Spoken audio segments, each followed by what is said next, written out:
The morning sun cast long shadows across the Wyoming territory as Martha Henley dragged another pine log toward the clearing she'd chosen for her cabin.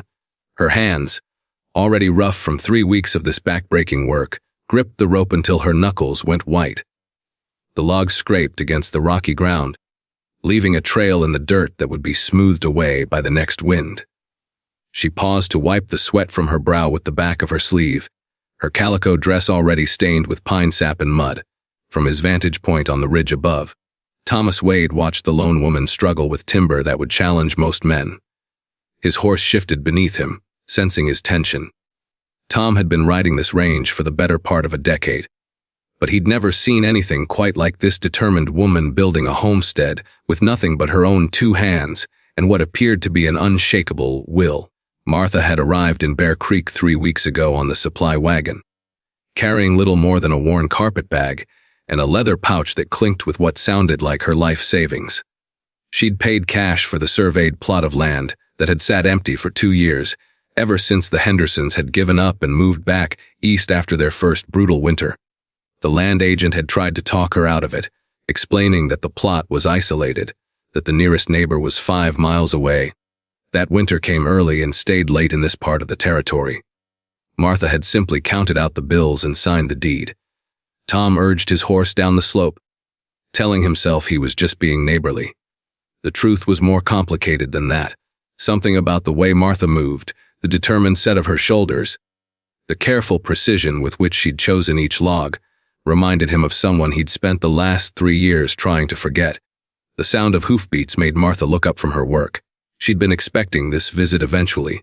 News traveled fast in sparsely populated territory, and she knew the local ranchers would be curious about the woman who'd bought the Henderson place.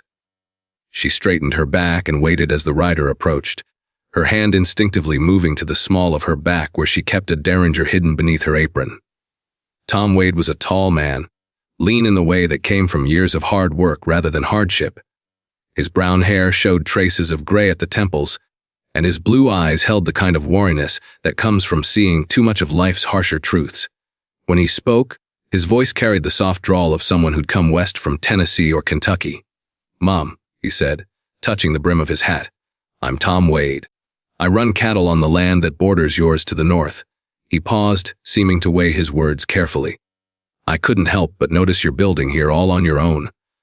Martha studied him for a long moment.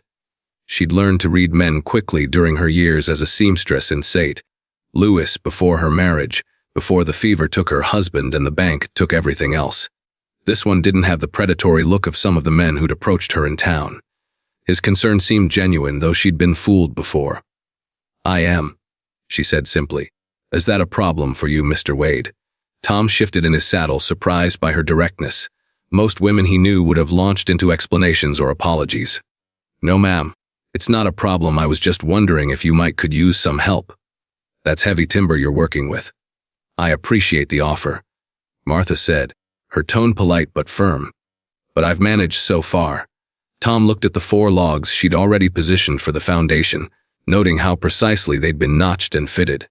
The work was skilled better than he'd expected. "You've done cabin work before." "My father was a carpenter back in Missouri. I learned young." She didn't mention that her father had wanted sons to carry on his trade, that he'd taught her out of necessity when no boys came along, or that her mother had disapproved of a girl learning such rough work. Those details belonged to a life that felt like someone else's story now. Tom nodded, recognizing the stubborn pride in her voice. He'd worn that same pride like armor after his own losses. "Well, if you change your mind about the help, my place is just over that ridge. Follow the creek north about 3 miles. As he rode away, Martha watched him go, noting the careful way he sat his horse, the way he'd kept his hands visible and his voice respectful. She'd known too many men who used offers of help as excuses to get close to women they saw as vulnerable. Tom Wade seemed different, but then again, she'd thought her husband was different too. Right up until the day he'd gambled away their savings and left her to face the creditors alone. The days fell into a rhythm after that. Martha would rise before dawn, eat a cold breakfast of hardtack and coffee, and work until the sun was too low to see properly. She'd learned to pace herself, to recognize when her body was reaching its limits, to rest before exhaustion made her careless with the axe or the draw knife. Each evening, she'd sit by her small campfire and plan the next day's work, sketching measurements in the dirt with a stick. Every log told a story of determination. She'd select each piece of timber carefully, examining it for knots and weaknesses, testing its weight and balance. The work was methodical, almost meditative. Notch, fit, adjust, secure. Her father's lessons echoed in her hands as she worked, muscle memory guiding her movements. She'd been 12 when he first put an axe in her hands, 16 when she could frame a small building on her own. Her mother had called it unladylike, but her father had seen the practical necessity. In frontier Missouri, everyone had to pull their weight. The cabin was taking shape slowly but surely. She'd laid the foundation stones with painstaking care, making sure each corner was square and level. The sill logs came next, massive timbers that would bear the weight of everything above. She'd spent 2 full days selecting those logs, rejecting dozens before finding 4 that met her exacting standards. They had to be straight, strong, and dry, with no signs of rot or insect damage. Tom found himself riding past her property more often than his ranch work required. He told himself he was just checking on a neighbor. But the truth was that watching Martha work stirred something in him he'd thought was buried forever. Her determination reminded him of his wife Sarah, who'd insisted on planting a garden their first spring in Wyoming despite the rocky soil and late frosts. Her careful attention to detail echoed his daughter, Emma's patient way of working on her lessons, tongue poking out in concentration as she formed each letter perfectly. It had been 3 years since the influenza had taken them both in the space of a week. 3 years since he'd buried his wife and 8-year-old daughter in the little cemetery outside Bear Creek, standing alone in the spring rain because he'd been too proud to let the neighbors see him break down. He'd thought he was past the worst of the grief, but watching Martha build her new life log by log brought back the ache of everything he'd lost. Sarah had been the practical one in their marriage, the one who planned and organized while Tom threw himself into the physical work of ranching. She'd kept detailed records of expenses and profits, maintained correspondence with Emma's aunt back in Kentucky, and somehow made their rough cabin feel like a proper home. She'd had a gift for making beauty out of simple things, turning flour sackcloth into curtains, arranging wildflowers in mason jars, teaching Emma to embroider her initials on pillowcases. Emma had inherited her mother's quick mind and gentle spirit, but she'd also shown signs of her father's stubborn determination. She'd been learning to ride when the sickness took her, fearlessly climbing onto horses that were twice her size. She'd wanted to help with the cattle work, following Tom around the ranch asking endless questions about everything from why cows needed salt to how to tell if a horse was limping. The memories came in waves now, triggered by the simplest things. The way Martha's hair caught the morning light reminded him of Sarah brushing Emma's hair before school.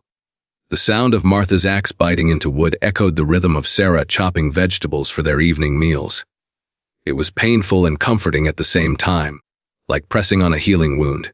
Each morning, Tom would find some excuse to ride past Martha's homestead. He'd tell himself he was checking fence lines or looking for strayed cattle, but his eyes always went to the slowly rising walls of her cabin. She worked with a precision that impressed him. Each log fitted perfectly to the one below, the corners tight and square. It was craftsmanship of the highest order, the kind of skill that took years to develop. One morning, Tom crested the ridge to find Martha's usual work site empty. Her tools lay scattered near the partially completed walls, and her campfire had burned down to cold ashes. His heart jumped into his throat as he spurred his horse down the slope, calling her name. He found her lying beneath the log she'd been trying to position for the front wall, her face pale and her left leg pinned at an unnatural angle. She was conscious but clearly in pain, her breathing shallow and quick. "Don't try to move," Tom said, swinging down from his horse. "That leg's likely broken."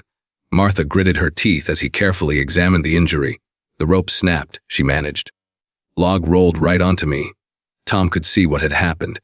She'd been trying to lever the heavy timber into position using a system of ropes and pulleys, working alone as she always did.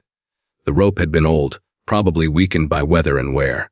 It was the kind of accident that could happen to anyone, but it was more likely when you had no one to spot you, no one to call for help when things went wrong. The log that had fallen on her was one of the largest she'd cut, easily 3 feet in diameter and 20 feet long.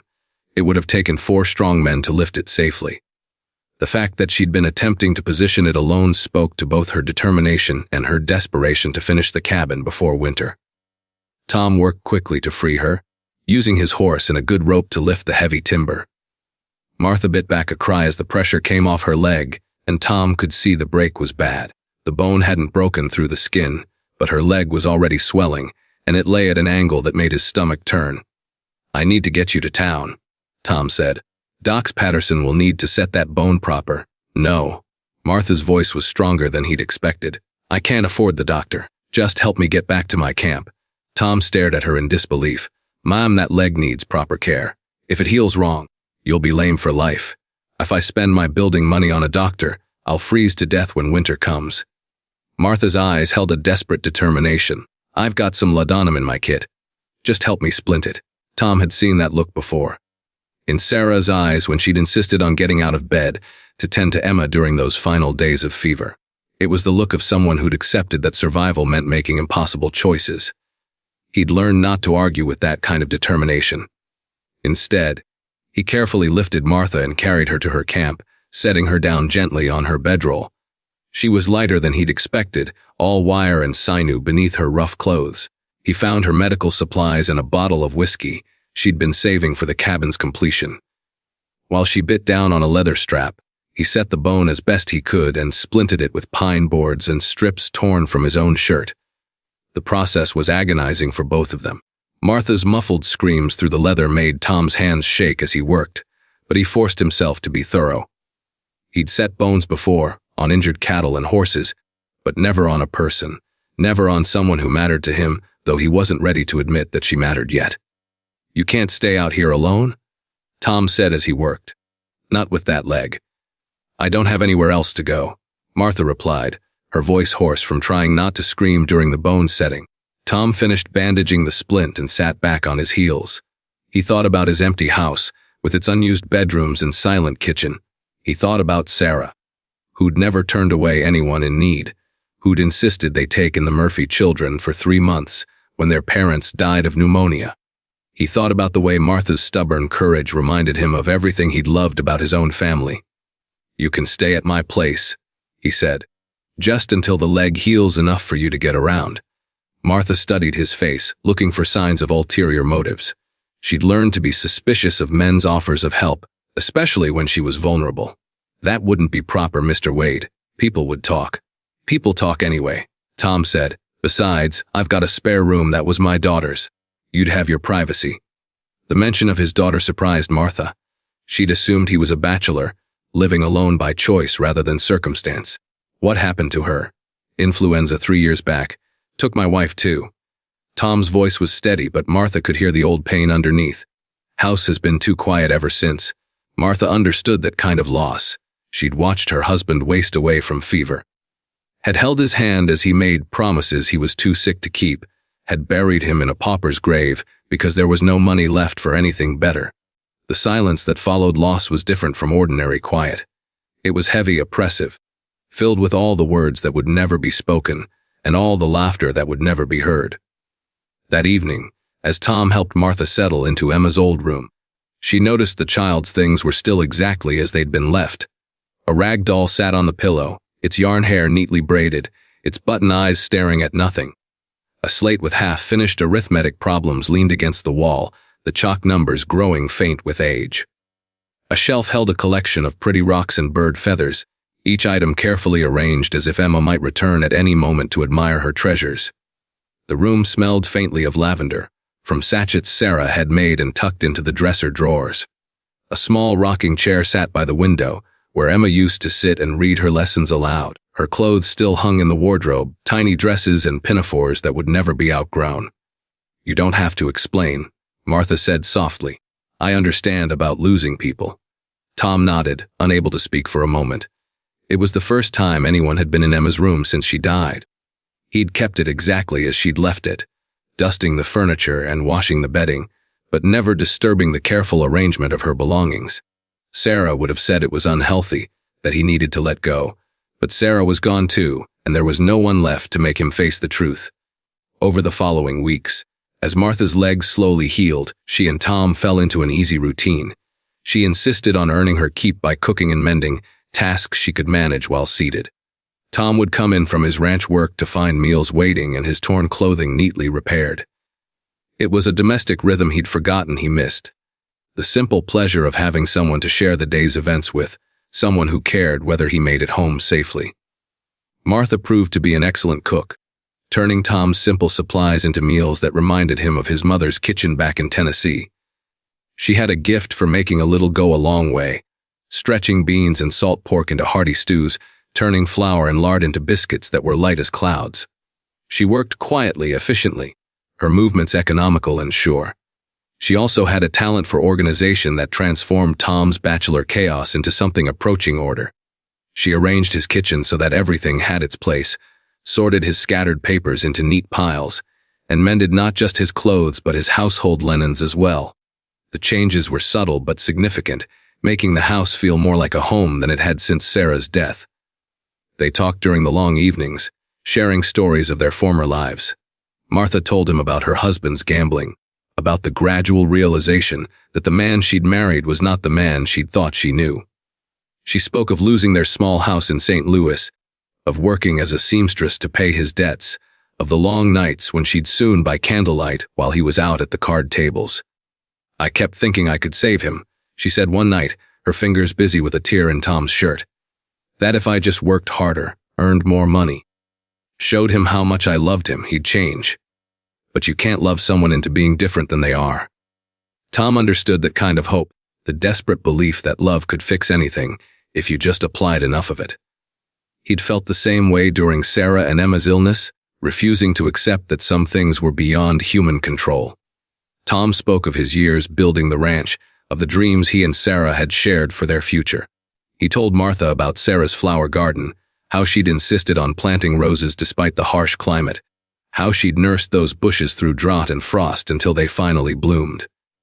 He spoke of Emma's dreams of becoming a teacher, of her plans to attend the normal school in Cheyenne when she was old enough. "She was so smart," Tom said one night staring into the fire. "Always reading, always asking questions about everything. Sarah used to say Emma would probably end up back east in some fancy college, maybe become one of those lady professors you hear about. She sounds wonderful," Martha said. "Both of them do." They were. Tom was quiet for a long moment, watching the flames dance in the fireplace. "I used to think I'd failed them somehow. Like if I'd been a better provider, maybe they wouldn't have gotten sick. Maybe we'd have had a better doctor, or a warmer house, or medicine that actually worked." Martha reached across the space between their chairs and touched his hand. His skin was rough from years of outdoor work, scarred from countless encounters with barbed wire and uncooperative cattle. "Sickness doesn't care about money or houses, Tom. It takes who it takes, and there's no sense to be made of it." As the weeks passed, Tom found himself looking forward to coming home in a way he hadn't since his family died. The house felt alive again with Martha's presence. She'd started small improvements, mending a loose shutter here, replanting Sarah's abandoned herb garden there. She moved carefully around Emma's room, treating the child's belongings with reverence while slowly making the space her own. Martha had always been good with her hands, skilled at making things work better, last longer. She oiled the hinges on squeaky doors, patched holes in window screens, and organized Tom's chaotic kitchen into something approaching efficiency. She didn't ask permission for these improvements. She simply saw what needed doing and did it, the way she'd approached every challenge in her life. The herb garden was particularly satisfying to restore. Sarah had planted it their second year in Wyoming, selecting hardy varieties that could survive the harsh climate. Mint for tea, sage for seasoning, lavender for its fragrance and its ability to repel insects. The garden had gone wild after Sarah's death, choked with weeds and volunteer grasses, but the roots were still strong. Martha spent hours on her good knee, carefully weeding and pruning, coaxing the plants back to health. Martha, for her part, felt something she hadn't experienced since her husband's death: safety. Not just physical safety, though Tom's presence certainly provided that, but emotional safety. The freedom to be herself without judgment. To work alongside someone who understood the value of hard work and simple pleasures. She'd forgotten what it felt like to live without constantly looking over her shoulder, without calculating the cost of every decision in terms of survival. Tom never questioned her methods or criticized her choices. When she decided to rearrange the kitchen to make cooking more efficient, he simply adjusted to the new arrangement. When she suggested improvements to his barn layout, he listened thoughtfully and often implemented her ideas. It was a partnership of equals, something she'd never experienced in her marriage. Her leg healed slowly but steadily. The break had been clean, and Tom's field surgery, while rough, had been effective. She graduated from bed rest to walking with a crutch, then to limping around the house without support. The pain was manageable most days, worse when the weather changed, but she was grateful to be mobile again. During her recovery, Martha had time to observe Tom's daily routine, to see how he managed his ranch and his life. He was methodical in his work, careful with his animals, fair in his dealings with neighbors. She watched him gentle a spooked horse with infinite patience, saw him sit up all night with a sick calf, noticed how he always had time to help a neighbor in need. When her leg finally healed enough for her to walk without pain, Martha knew she should return to her land and finish her cabin. Winter was coming, and she had work to do. But the thought of leaving this peaceful house, of going back to the solitary struggle of building alone, filled her with unexpected dread. She'd grown accustomed to Tom's quiet presence, to the sound of his boots on the porch when he came in for supper, to the way he listened when she talked about her plans and dreams. She'd become attached to the domestic routine they'd developed, the sense of partnership and shared purpose. Going back to her isolated homestead would mean giving up the first real home she'd had since her husband's death. "I should get back to my place," she said one morning over breakfast, testing the words to see how they felt. Tom nodded, though his expression tightened almost imperceptibly. "Your leg's healing well. Doc Patterson says you should be able to manage light work." They both knew she was capable of more than light work. They both knew she could finish her cabin before the first snows. But neither wanted to acknowledge what her leaving would mean. That afternoon, Tom rode with Martha to check on her building site. The partially completed cabin sat exactly as she'd left it, the logs already seasoned and waiting. Her tools were still there, protected from the weather by the tarp Tom had stretched over them during her recovery. "It's good work," Tom said, running his hand along one of the notched joints. "You'll have a solid cabin when it's done." Martha nodded, but her heart wasn't in it anymore. The cabin represented independence, self-reliance, everything she'd thought she wanted when she'd fled the creditors in St. Louis. But standing here now, looking at the half-finished walls, she realized that surviving and living weren't the same thing. She'd been so focused on building shelter that she'd almost forgotten the importance of building a home. "Tom," she said, her voice barely above a whisper, "what if I don't want to finish it?" He turned to look at her, hope and fear warring in his expression. "What are you saying?" "I'm saying that maybe some things are worth more than pride." Martha took a deep breath, feeling as if she were stepping off a cliff into unknown territory. "I'm saying that maybe I don't want to live alone anymore." Tom stepped closer, his weathered hands reaching for hers. "Martha, I need you to be sure about this. I couldn't stand to lose someone again." "I'm sure," she said, and meant it. "I've been alone long enough to know the difference between being independent and being lonely." The proposal, when it came, was as simple and straightforward as everything else about Tom Wade. No flowery speeches or grand gestures, just a quiet question asked while they sat on his porch watching the sunset paint the mountains gold.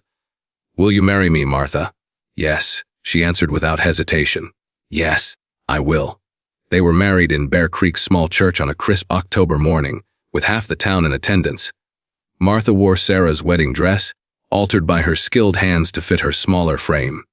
Tom had offered it hesitantly, worried it might seem inappropriate. But Martha had accepted it as the gift it was meant to be. A blessing from the woman who the ceremony was simple but heartfelt. Pastor Williams spoke about second chances and the healing power of love, about how life sometimes brings people together in the most unexpected ways. Martha felt Sarah's presence in the church, not as a rival or a ghost, but as a gentle spirit who quietly gave her blessing. Instead of finishing the cabin on Martha's land, they decided to expand Tom's house. The extra room would be useful when the children came, as they both hoped they would. Martha's careful carpentry skills proved invaluable in the renovation, and Tom marveled at her ability to envision how spaces could be transformed and improved.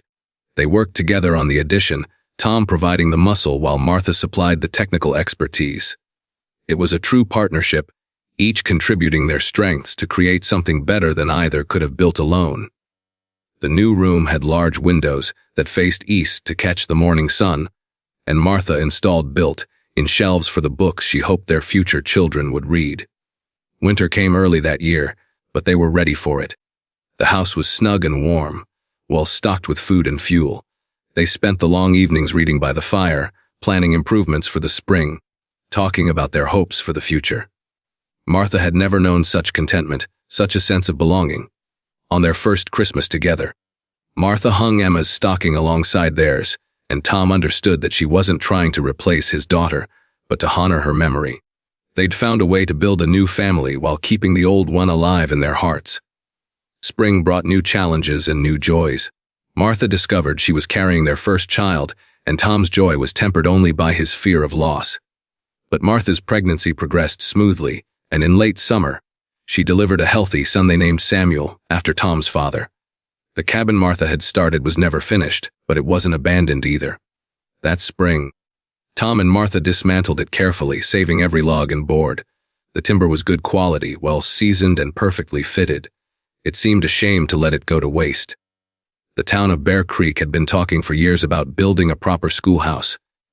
The children had been meeting in the back room of the general store, crowded around a few rickety desks with barely enough light to read by. Martha suggested they donate her cabin timber to the project, and Tom readily agreed. They used the logs to build a fine schoolhouse, with large windows for light and a proper pot-bellied stove for heat. Above the door, they mounted a small plaque that read, "In memory of Emma Wade, who loved learning." It seemed fitting that the timber Martha had cut for her own shelter should become a place where children would learn and grow. Years later, when their own children played in the schoolyard, Martha would tell them about the cabin she'd started to build one log at a time. She'd explain how sometimes the most important construction work happens not with wood and nails, but with trust and love and the courage to let someone else help carry the load. Little Samuel was followed by a daughter they named Sarah, then another son called David. The house that had once echoed with loneliness now rang with children's laughter. Tom proved to be a patient father, teaching his sons to ride and rope, showing his daughter how to gentle a fractious horse with soft words and gentle hands. Martha watched him with their children and saw the father he'd been to Emma, the man who'd read bedtime stories and answered endless questions with infinite patience. She saw how he treasured these second chances, how he held each moment with conscious gratitude. The Wild West was indeed a hard place that demanded hard choices, but it also offered something precious to those brave enough to claim it, the chance to build something new from the ground up. Whether that something was a cabin, a life, or a family, Martha had come west looking for independence and found something better. She'd found a home where she was valued not just for her strength, but for her heart. The schoolhouse still stood 20 years later, weathered but sturdy, filled with the voices of new generations learning their letters and numbers. Sometimes Martha would walk past and remember the woman she'd been when she first dragged those logs from the forest, driven by desperation and stubborn pride. That woman had been strong, but she'd also been alone. She'd learned that there was strength in solitude, but there was greater strength in partnership. She'd discovered that building a life was like building a cabin. It went faster and better with help, and the finished product was stronger when it was built on a foundation of love and trust. The timber she'd cut one log at a time had become something greater than a simple shelter. It had become a place where dreams were nurtured and futures were shaped. And in the end, that proved to be the most solid foundation of all.